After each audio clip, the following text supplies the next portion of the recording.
चलिए शुरुआत करते हैं फ्रिक्शन की। वी नो कि if we throw a body it slowly comes to rest due to friction. Otherwise if we have a very heavy body, अगर बहुत हैवी बॉडी हो and then we want to push it, it does not move. ये बहुत आसानी से move नहीं करता है। क्यों नहीं मूव करता है? The reason is very simple, the reason is friction, the reason is friction. But in these two cases we have two different types of friction. ये जो फर्स्ट केस था इसमें बॉडी मोशन में था, उस समय लगने वाला फ्रिक्शन एक अलग टाइप का फ्रिक्शन होता है। And in this case the body was at rest, फिर भी फ्रिक्शन लग रहा है due to tendency of motion. यहां पे मोशन की टेंडेंसी हुई तब उसको अपोज जो करता है वो भी एक फ्रिक्शन है। मोशन हुआ उस समय जो अपोज करता है वो भी फ्रिक्शन है। But they are different types of motion friction. So from here we conclude there are two types of friction. One we call static friction. क्या कहते हैं? स्टैटिक फ्रिक्शन कहते हैं। और दूसरा होता है kinetic friction. Second one is kinetic friction. Static friction क्या है? स्टैटिक फ्रिक्शन इज जब बॉडी में टेंडेंसी ऑफ मोशन हो, जब बॉडी में टेंडेंसी ऑफ मोशन हो, एक्चुअल मोशन ना हो, उस समय जो फ्रिक्शन एक्ट करता है वो स्टैटिक फ्रिक्शन होता है। दूसरा काइनेटिक फ्रिक्शन है, जब बॉडी में एक्चुअल मोशन हो उस समय जो फ्रिक्शन एक्ट करता है that is called kinetic friction. They all have, these two have different properties. So let's start with study of static friction. पहले हम लोग static friction की पढ़ाई शुरू करते हैं। Let's understand static friction first. Static friction जैसे सपोज हमने 10 न्यूटन फोर्स लगाया तो उस समय बॉडी अगर मूव नहीं कर रहा है, what does it mean? इसका मतलब क्या है? क्या फ्रिक्शन कितना फोर्स लगा रहा है बता सकते हैं? Yes, फ्रिक्शन इस समय 10 न्यूटन ही लगा रहा होगा। Why? Because हमने 10 न्यूटन लगाया तो बॉडी मूव नहीं किया, इसका मतलब बॉडी इक्विलिब्रियम में है, मतलब नेट फोर्स इस पे जीरो होना चाहिए। और इसीलिए हमारा फोर्स जो है वो 10 न्यूटन होगा। साथ ही साथ फ्रिक्शन का भी फोर्स 10 न्यूटन होगा। सपोज हमने फोर्स, अपना फोर्स का वैल्यू बढ़ा लिया, हमारे फोर्स का वैल्यू अब हो गया 20 न्यूटन। तो अब बताओ कि फ्रिक्शन का फोर्स का वैल्यू क्या हो जाएगा? अभी भी बॉडी मूव नहीं कर रहा है तो फ्रिक्शन का वैल्यू अभी भी अब क्या हो जाएगा? 20 न्यूटन। अगर हमने बढ़ा के 30 न्यूटन कर लिया और बॉडी अभी भी मूव नहीं किया तो क्या कह सकते हैं? फ्रिक्शन का फोर्स 30 न्यूटन हो गया। यस। सो यहां से इस कंक्लूजन, इस थॉट एक्सपेरिमेंट से क्या कंक्लूजन निकालते हैं कि स्टैटिक फ्रिक्शन जो होता है वो एक वेरिएबल फोर्स होता है। क्या होता है? वेरिएबल फोर्स होता है। ये कांस्टेंट नहीं रहता है, जरूरत के हिसाब से ये अपने मैग्नीट्यूड को बदलता है। जरूरत क्या है इसकी? इसकी जरूरत है कि ये बॉडी और उसके नीचे का सरफेस क्या रहे? साथ साथ जाए। ये बॉडी और उसके नीचे का सरफेस जो है वो हमेशा साथ साथ रहे, है ना। इसीलिए वो चाहता है कि ये फोर्स इसको भगा के ना ले जाए, वो फ्रिक्शन लगा देता है और कोशिश करता है कि इसको इस नीचे वाले फ्लोर के साथ कांटेक्ट में रखे, उन दोनों की दोस्ती वो बरकरार रखे। इसके अकॉर्डिंगली वो अपने फोर्स के वैल्यू को बदलता रहता है। लेकिन एक बात बताओ, आप फोर्स बढ़ाते जाओ, एक तो समय ऐसा आएगा जब आप इसको मूव करा देंगे। मान लीजिए आपने लगा दिया 70 न्यूटन और उस समय अब ये मोशन हो गया, या आप सोच लो 70 न्यूटन आ गया और उस समय आपको लग रहा है कि अब तो मोशन होने ही वाला है। मोशन हुआ नहीं लेकिन लगभग मोशन होने ही वाला है, अब बस थोड़ा सा कोई फूंक मार दे भी तो भी मोशन हो जाएगा। तो वो सिचुएशन ऐसा है जिसमें फ्रिक्शन अपना मैक्सिमम वैल्यू पहुंच चुका है। इसके बाद फ्रिक्शन अब अपना वैल्यू और बढ़ा नहीं सकता। Friction can not increase its value and hence we conclude friction must have a maximum value. Static friction must have a maximum value beyond which it cannot increase its magnitude. So it has a maximum value. Can it change its direction? Yes. अगर हम लोग force इधर से लगाते हैं, if we apply force from this side, can it change direction? बिल्कुल change कर लेगा, फ्रिक्शन अब इधर से लगना शुरू हो जाएगा. So it can change its direction also. It can change its direction. ये अपना डायरेक्शन बदल सकता है. क्या चाहता है फ्रिक्शन? फ्रिक्शन चाहता है कि दोनों बॉडीज जो साथ में हैं वो साथ में रहें, और उसी के अकॉर्डिंगली अपना ये मैग्नीट्यूड बदलता है, उसी के अकॉर्डिंग अपना ये डायरेक्शन बदलता है. लेकिन इसका ये भी एक मैक्सिमम वैल्यू है. इस maximum value of static friction को, इस maximum value of static friction को हम लोग लिमिटिंग फ्रिक्शन कहते हैं. क्या कहते हैं? Limiting friction. Limiting friction. ये बहुत जगह बताया जाता है कि there are 3 types of friction, है ना. बुक्स में भी कई बार लिखा हुआ रहेगा कि there are 3 types of friction, static friction, kinetic friction and limiting friction. But I tell you, limiting friction is not a new type of friction. It is simply the maximum value of static friction. Maximum value of static friction, उसी को हम लोग limiting friction कहते हैं. ठीक, ये हो गया. स्टैटिक फ्रिक्शन कब लगता है? जब बॉडी में टेंडेंसी हो मोशन का. क्या हो? बॉडी में मोशन का टेंडेंसी हो, बॉडी एक्चुअली मूव नहीं कर रहा हो. और ये एक वेरिएबल फोर्स है. इसका एक मैक्सिमम वैल्यू होता है और ये अपना डायरेक्शन बदल सकता है. Now let's come to kinetic friction. Kinetic friction पे आते हैं. काइनेटिक फ्रिक्शन क्या है? ये अपना डायरेक्शन चेंज कर सकता है. Can change direction, yes, but magnitude constant रहता है. ऑलमोस्ट मैग्नीट्यूड क्या रहता है? Almost constant. ठीक है, बट डायरेक्शन चेंज कर सकता है जरूरत के हिसाब से.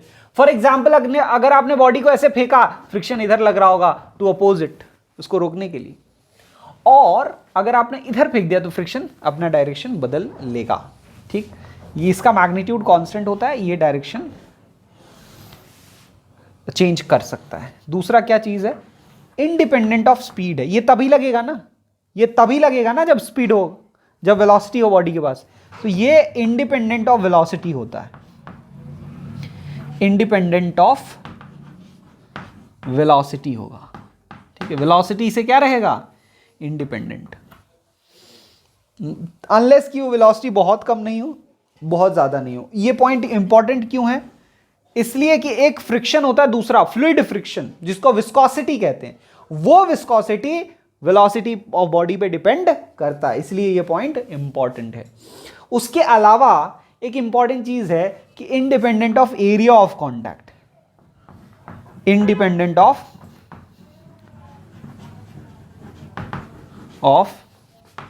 Area of contact. Area of contact, area of contact पे इंडिपेंडेंट होता है, लेकिन नॉर्मल रिएक्शन पे डिपेंड करता है. अगर नॉर्मल रिएक्शन आप बढ़ा देंगे तो वो वेरी कर जाएगा. ये सब पॉइंट्स हम लोग पढ़ेंगे laws of limiting friction and laws of kinetic friction में. लेकिन उससे पहले आप इसको कॉपी कर लीजिए. So now we are going to see laws of limiting friction and also parallelly we will see laws of kinetic friction, so that we are able to understand the comparison between limiting friction and kinetic friction. So this is what we are going to see now. मैं इसको साफ कर देते हैं थोड़ा.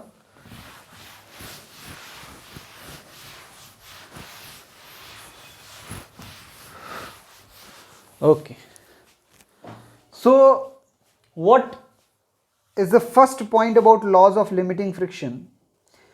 It says that it depends on nature of surface in contact. Depends on limiting friction depends on nature of surface in contact. जो दो surface contact में हैं उनके नेचर पे डिपेंड करता है लिमिटिंग फ्रिक्शन का वैल्यू क्या होगा. And what is the level of their polish, कितना पॉलिश किया गया है उस पर डिपेंड करता है कि लिमिटिंग फ्रिक्शन की वैल्यू क्या होगी। ऑब्वियसली अगर ज्यादा रफ सरफेस कांटेक्ट में है तो फ्रिक्शन ज्यादा होगा, अगर ज्यादा पॉलिश्ड सरफेस कांटेक्ट में है तो फ्रिक्शन कम होगा। It has a constant value, constant value. Limiting friction also has a constant value depending on again nature of two surface in contact, nature of two surface in contact, and again polish also. What is the level of polish? So this is the first point. Now let's come to the second point.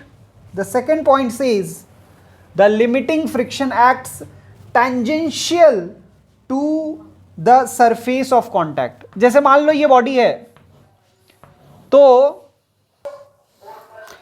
ये जो surface होगा ना जहां पे उनका contact है उस contact के टेंजेंशियली लगेगा, ये कहता है लिमिटिंग फ्रिक्शन का second law. So obviously this we know कि फ्रिक्शन जब भी लगेगा तो जो सरफेस कांटेक्ट में है उसके टेंजेंशियली लगेगा। सो सेकंड पॉइंट यही कह रहा है कि ये टेंजेंशियली लगता है ना। एक एक करके इसके सारे पॉइंट्स खत्म करते हैं फिर उसमें हम लोग आएंगे। सो टेंजेंशियली लगता है, that is the important point here. ये टेंजेंशियल है, ये भी कह सकते हैं कि लिमिटिंग फ्रिक्शन या for that matter static friction भी उसका भी डायरेक्शन टेंजेंशियल ही होगा। इसमें भी independent of area of contact है, हमने इसको डिस्कस किया था। Independent of area of contact, area of contact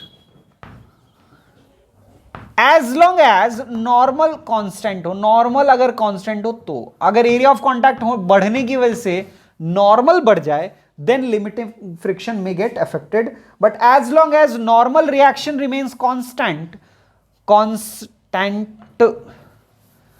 it remains, the limiting friction remains independent of area of contact. area of contact पे depend नहीं करेगा।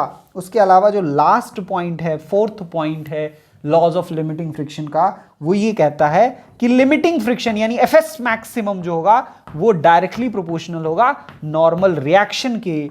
और एफएस मैक्सिमम को हम लोग लिख पाएंगे, FS maximum is equal to mu S into N, mu S into N, जहां म्यू एस को क्या कहते हैं, mu S is called coefficient of static friction, coefficient of static friction. ये मैक्सिमम वैल्यू है। तो नॉर्मल कोई भी स्टैटिक फ्रिक्शन की बात करें, so normal any static friction FS will be less than equal to FS maximum. ठीक है, ये वेरिएबल फ्रिक्शन होता है, हमने देखा है, ये जरूरत के हिसाब से अपने मैग्नीट्यूड और डायरेक्शन को बदल देता है। तो इस तरह से हम लोगों ने स्टैटिक फ्रिक्शन के सारे लॉज देख लिए, काइनेटिक फ्रिक्शन का भी एक देख चुके हैं, बाकी को भी देख लेते हैं। सेकेंड पॉइंट सेम चीज कहता है जो यहां है, independent of area, independent of area of contact, independent of area of contact as long as normal remains same, normal constant। अगर normal constant हो तो it will remain independent of area of contact।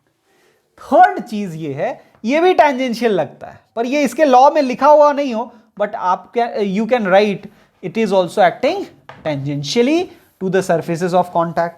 Apart from that, its value is independent of velocity, independent of velocity, provided velocity is not very high or neither nor very small, है ना। दोनों कुछ भी नहीं हो कि velocity बहुत high हो जाएगा तो भी शायद इंडिपेंडेंट नहीं रह पाएगा, डिपेंडेंस शुरू हो जाएगा, और अगर बहुत कम हो तो भी डिपेंडेंस शुरू हो जाएगा। लेकिन मेडियोकर रेंज की वेलोसिटीज की बात करें जो नॉर्मली हम लोग देखते हैं, उसमें काइनेटिक फ्रिक्शन वेलोसिटी पर डिपेंड नहीं करेगा। And the last point is similar to this, we can say FK kinetic friction is directly proportional to normal reaction, and Fk we can write is mu k into n, जहां mu k क्या है, coefficient of kinetic friction है। So with this we come to the end of laws of limiting friction and laws of kinetic friction. Rest of the things we will see in the next class. Let's synchronized.